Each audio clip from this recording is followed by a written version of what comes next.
안녕하세요. 낙찰 여사입니다. 오늘은 경매에서 낙찰을 받은 후 반드시 알아야 할 대금 납부와 소유권 이전 절차에 대해 설명드리겠습니다. 경매는 낙찰로 끝나는 것이 아니라 낙찰 후에 필요한 중요한 절차들이 더 있기 때문에 주의가 필요합니다.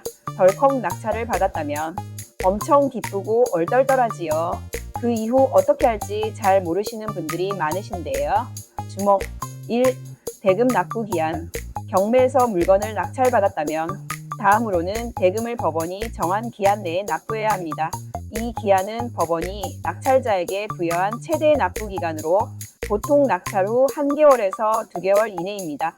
이 기간 내에 잔금을 모두 완납하지 못할 경우 법원은 낙찰을 무효로 하고 차순위 이찰자나 재경매를 통해 해당 물건을 처리할 수 있습니다.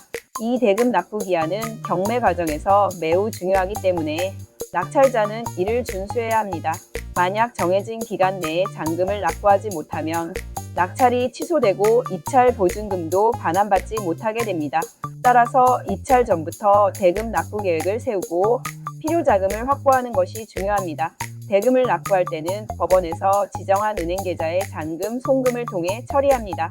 법원은 납부 확인 후 소유권 이전 절차를 진행할 수 있도록 명령을 내리게 됩니다.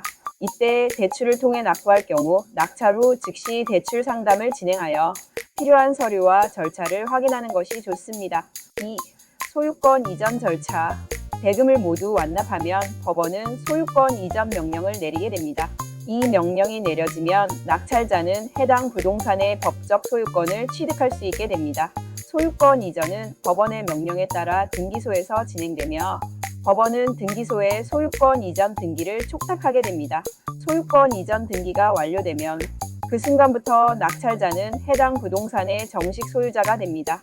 법원은 소유권 이전 명령서와 함께 필요한 서류를 등기소에 전달하고 등기소에서는 이를 근거로 소유권을 낙찰자 명의로 변경합니다.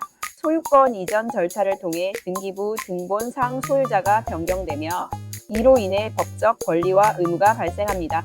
낙찰자는 이후부터 해당 부동산에 대한 모든 법적 권리와 의무를 가지게 되므로 소유권 이전 절차가 완료되기 전까지 모든 서류와 절차를 꼼꼼히 확인하는 것이 중요합니다. 소유권 이전이 완료되면 등기부 등본을 확인하여 소유권이 제대로 이전되었는지 혹시 누락된 권리가 없는지 검토하는 것도 중요합니다. 3. 대금 납부와 관련된 세금 및 비용. 대금을 납부할 때는 취득세, 인지세와 같은 세금이 발생합니다.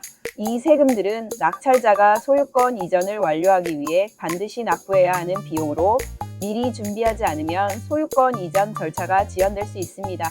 부동산은 취득 시 취득세, 보유 시 보유세, 양도 시 양도세가 각각 발생함에 유의합니다. 특히 취득세는 낙찰가의 일정 비율로 부과되며 해당 부동산이 조정지역에 있는지 여부와 해당 부동산을 취득하는 주체가 개인인지 법인인지에 따라 주택의 보유 개수에 따라 세율이 달라질 수 있습니다.